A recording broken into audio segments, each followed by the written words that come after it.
Selamat pagi Dusun Arana Minang, apa kabar Anda hari ini? Semoga selalu sehat dan tetap semangat. Kami kembali hadir untuk Anda dalam Berita Padang. Bersama saya, Yoga Afrizaldi.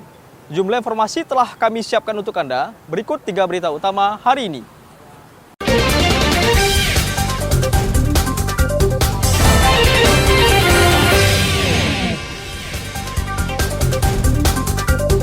Pengadilan Negeri Lubuk Sikaping menorehkan sejarah baru, yakni menjatuhkan vonis hukuman mati pada seorang terdakwa pengedar ganja.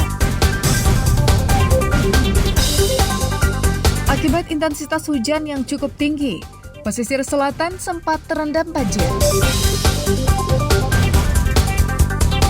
Arung jeram, berwisata sambil uji adrenalin cocok untuk kaula muda.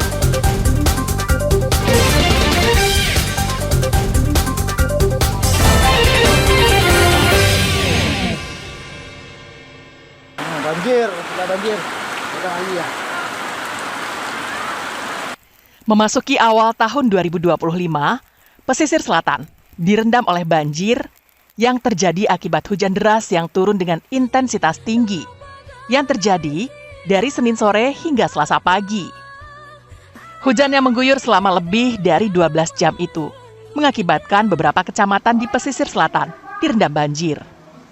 Salah satunya Kecamatan Koto 11 Tarusan yang direndam banjir akibat Sungai Batang Tarusan meluap. Ratusan rumah terendam banjir di Nagari Duku.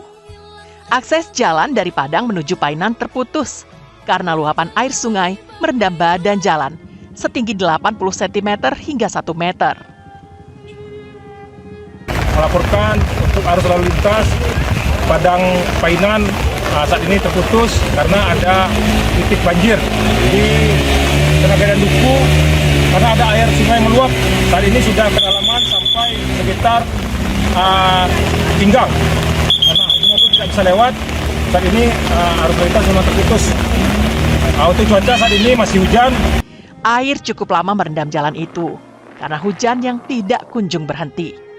Banjir mulai surut pada Selasa pagi dan akses dari Padang ke Painan telah bisa dilewati oleh kendaraan dan lalu lintas kembali normal. Banta Fauzan melaporkan dari pesisir selatan.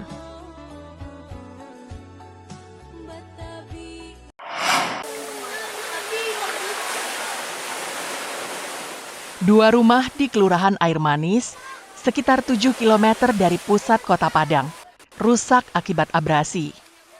Kerusakan terjadi di bagian dapur dan kamar tidur. Jika kondisi ini tidak segera diatasi, maka kerusakan akan semakin parah, yang berdampak bangunan akan ambruk laut. Menurut keterangan Jaliar, warga Air Manis, rumahnya semula terdiri dari 4 kamar. Saat ini, hanya menyisakan 2 kamar akibat dihantam abrasi yang terjadi selama bertahun-tahun. Selain itu, dapur rumah warga lainnya juga telah ambruk dihantam abrasi. Kondisi ini sering dikeluhkan warga kepada pemerintah setempat agar segera dipasang batu grip ataupun batu bronjong agar abrasi tidak semakin meluas. Terlebih beberapa meter dari bibir pantai juga berdiri sebuah bangunan sekolah dasar. Namun hingga kini, keluhan warga belum ditindaklanjuti oleh pemerintah Kota Padang. Rasakan ekonomi wa kurang tuh wana ngalih le dona ngalih kusanya macam mana amak kau dapat mungkin mana gawentam tak syukur batu grip kau mak dia jadi kau bakal rumah kau diwisasi di uning kau bakal uning kau nak di tenda mana kata mau ngisi di tenda udah rusak ya? Iya ada pun anak buat jahit satunya nak aduh lah dari para dia dona jadi kalau nak segitu bahasa untuk grip nah aji mama ketinggalan mungkin ambruk mama lah berapa diganti nak.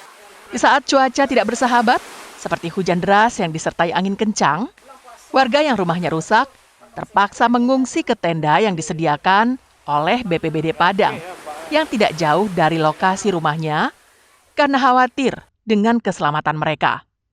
Robiham melaporkan dari Padang. Jagoan dia dulu kok bini na cemeh ha. Iya. Warga yang terjebak di hutan melaporkan kondisinya kepada tokoh masyarakat setempat melalui panggilan video. Mereka terjebak di hutan, di kawasan Bukit Lampu, Kecamatan Bungus, Telukabung, sekitar 20 km dari Kota Padang pada Senin malam. 3 orang warga atas nama Zuardi, berusia 70 tahun, Joko, 39 tahun, dan Rian, yang berusia 31 tahun ini, awalnya pergi ke kawasan Bukit Lampu untuk mencari durian. Saat hendak kembali pulang, kondisi jalan yang licin akibat hujan lebat menyebabkan Zuardi terjatuh karena jalanan licin hingga mengalami luka-luka. Namun kondisi Pak Tua itu tidak terlalu parah. Mereka bertiga terpaksa bertahan di sebuah pondok karena hujan deras masih melanda daerah itu. Tim SAR gabungan yang mendapatkan laporan warga langsung ke lokasi untuk mengevakuasi mereka bertiga. Namun proses evakuasi terkendala karena cuaca yang cukup ekstrim. Oke, betul. Itu satu orang berusia 70 tahun bernama Pak Edi. Dia yang terjatuh sehingga mengalami cedera. Rencana kita akan melakukan penyisiran ke tempat lokasi tadi.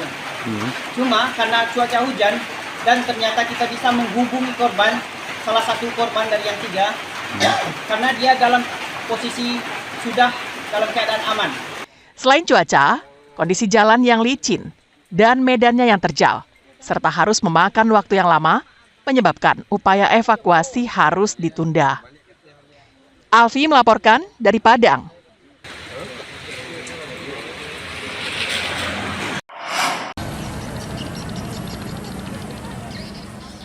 Harga kebutuhan pokok di pasar tradisional Sikabau, Kecamatan Pulau Punjung, Darmasraya, mulai merangkak naik di awal tahun 2025 ini. Beberapa kebutuhan pokok yang mulai merangkak naik itu adalah cabai dan telur ayam. Harga cabai merah keriting yang biasanya dijual Rp40.000 per kilogram, saat ini naik 75%, menjadi Rp70.000 per kilogram. Kondisi ini membuat para pedagang cabai mengeluh karena pembeli berkurang. Kalau di dalam keadaan tahun baru sekarang ini, tahun 2025 ini harga cabai agak meningkat, Bang. Harganya udah sampai 70.000. Jadi daya beli orang tuh sekarang tuh ada mulai merendah, Bang ya. Permintaan kami itu agak sederhana gitu. Banyak harganya. Kalau harga meningkat ini, daya beli juga mulai meningkat juga gitu. Kalau harganya murah, daya beli agak kurang gitu. Selain harga cabai merah keriting yang naik, telur ayam juga dijual lebih tinggi. Sebelumnya, telur ayam dijual Rp35.000 per papan, yang berisi 30 butir. Saat ini harganya mencapai Rp60.000 per papan, naik hampir 100%. Akibat kenaikan harga kebutuhan pokok itu, ibu-ibu rumah tangga yang biasa berbelanja kebutuhan harian sangat mengeluhkan kondisinya. Kalau untuk masyarakat ini emang agak ini ya Pak, itu agak semuanya merasa keberatan lah gitu ya. Masalahnya apa? Datang apalagi sekarang nih musim hujan, jadi menyulitkan lah gitu masyarakat. Ya kalau nggak bisa beli lauk yang lain kan paling tidak itu telur ya Pak. Tapi dengan naiknya telur juga susah itu untuk belinya gitu. Selain harga cabai merah dan telur, harga kebutuhan pokok lainnya seperti beras, gula pasir, bawang merah, dan minyak goreng masih stabil. Eko Pangestu melaporkan dari Darmasraya.